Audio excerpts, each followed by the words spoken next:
Bom, essa é uma parábola, né, que eu acredito que alguns da época, mesmo sendo apóstolo, não os compreendeu muito bem.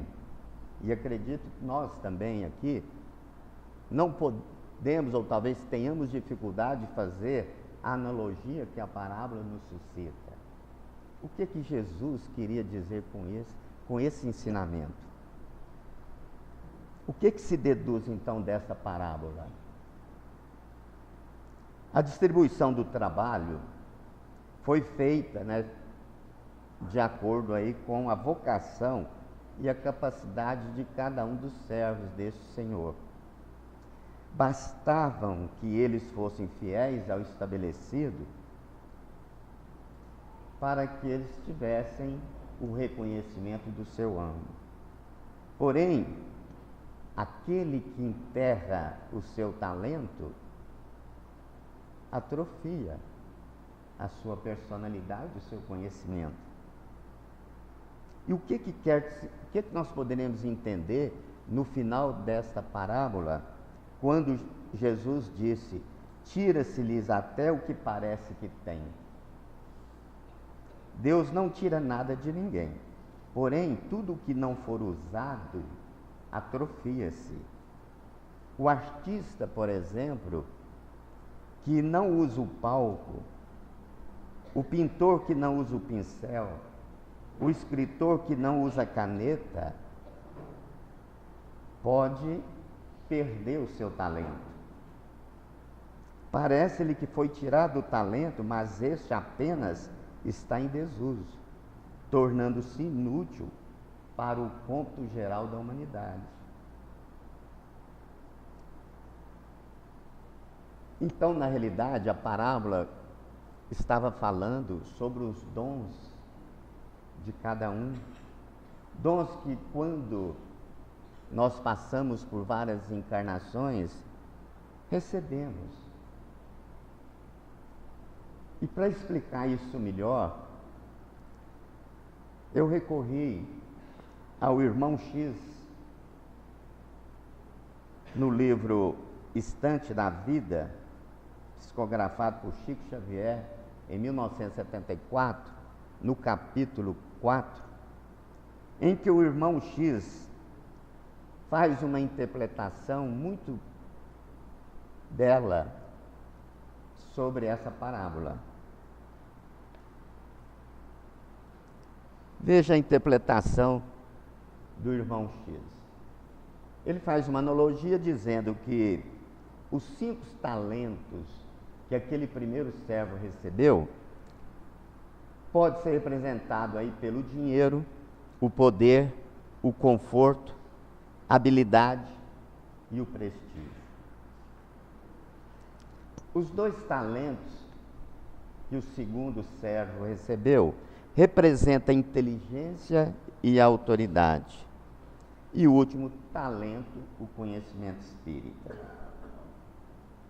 Então, segundo o irmão X, aquele que utilizou bem o talento, ele, desses 5, do dinheiro, do poder, o conforto, a habilidade e o prestígio, ele proporcionou trabalho, progresso, amizade, esperança e gratidão.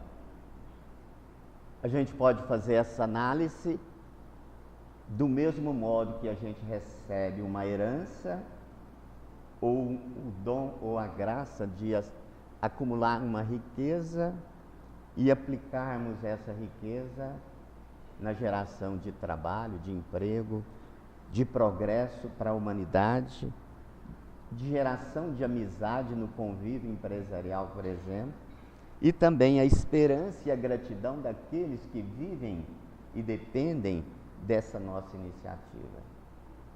E quantos irmãos que recebem, por exemplo, uma herança e a utiliza de forma equivocada, utilizando em benefício próprio e não preocupando na multiplicação desses talentos. Esse é o exemplo dos servos inútil e preguiçoso. Da mesma maneira, irmão X analisa a inteligência e a autoridade com a cultura e a experiência. Alguns são empresários, outros são professores, são pesquisadores, são cientistas, que também têm a sua missão aqui na Terra de promover o progresso da humanidade. E se você utiliza esse conhecimento, essa cultura, adquirida com sacrifício, você será reconhecido por esse esforço. Irmão X continua a explicar que aquele que recebeu o conhecimento espírita e por medo e por não querer enfrentar o que os outros pensam, deixou ele intacto. O que adianta termos o conhecimento espírita se não vamos divulgá-lo para ajudar os irmãos que estão em descaminho com sua evolução espiritual? Então é necessário também que nós possamos, à medida que estamos aqui conhecendo um pouquinho dessa doutrina maravilhosa, nós possamos também ser o divulgador, espalhar essa luz para aqueles irmãos que não têm a oportunidade de conhecer esse talento maravilhoso.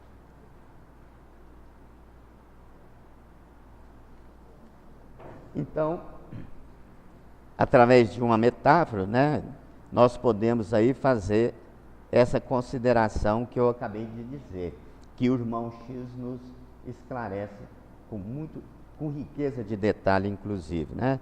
Metaforicamente, considerada essa parábola, refere-se à responsabilidade na multiplicação dos bens recebidos. Se o Criador ouve por bem ofertar-nos a luz do conhecimento espírita, não podemos ocultá-lo com receio de represálias e de sabores. Espalhando a luz da verdade, vamos iluminar os detentores do poder, do dinheiro, da inteligência. Com isso, ajudaremos a construir um mundo mais justo e mais fraterno. Quantos que estão no poder, né, que poderiam utilizar esse poder político, poder econômico, se tivesse o conhecimento espírita e usar o poder para o progresso da humanidade, e não em benefício próprio, e nem não extrair desse poder para prejudicar os seus irmãos. Esse é considerado,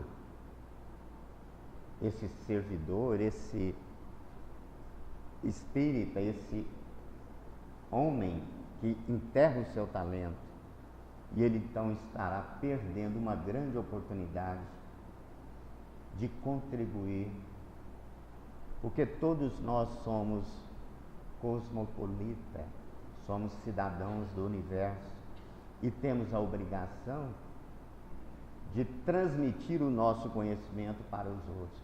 Porque quando nós temos 2 pães, partimos um pão, nós ficamos só com um, diminuímos a nossa riqueza.